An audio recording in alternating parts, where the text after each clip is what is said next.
So what does it mean to be created in the image of God? I think it means a few things pretty simply. One, it means we have value.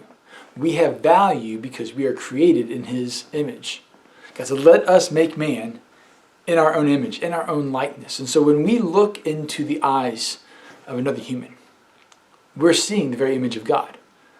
And so we all look a little bit different. We all have a piece of God in us. We all have this spark of God in us, that we are created in His image. And so what does God look like? Well, He looks like you, and He looks a little bit like me, and He looks like all of us put together. So when we begin to put together all of the people that we see in our life, we begin to see a little bit of what God is like.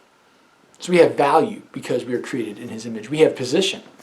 He gives us dominion over the earth, over the plants and resources and animals of this earth, that we can use them for our good pleasure.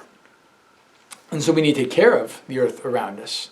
We don't worship the earth, we only worship God, but we need to take care of the resources that God has blessed us with so that we can use them, but we also have dominion over it. We are in charge of the resources around us. It also means we have responsibility.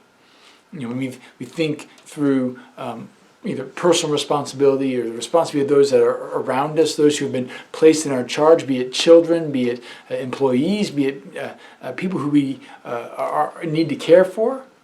And even as Jesus said, love your neighbor as yourself. Those who are around us who may be peers, but we have a responsibility to take care of those who are in need, to love those who are around us. So we have responsibility.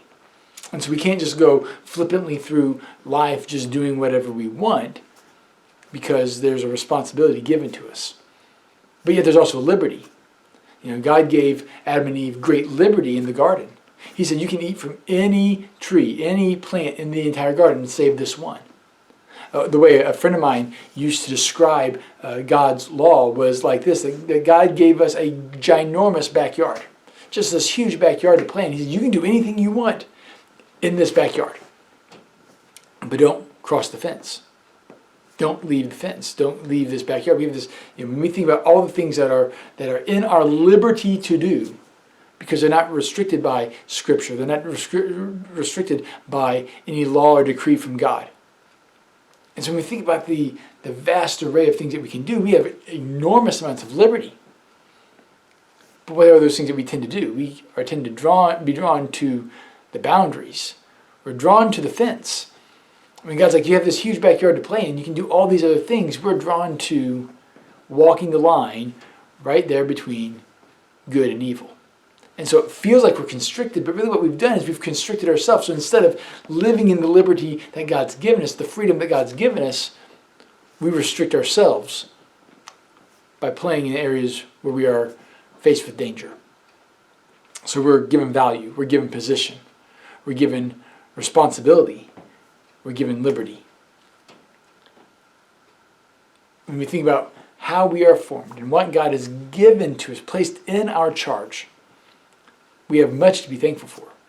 In the country that we get to live in, we have much to be thankful for, because we are blessed with freedoms and rights that many around the world do not have. The fact that we can gather, the fact that we can worship, the fact that we can share our faith with those who are around us. But I think it's time for us to get back to a scriptural view, where we begin to use Scripture as the lens that we view all of life through, instead of putting life and culture in front, using that as our lens to view the Bible.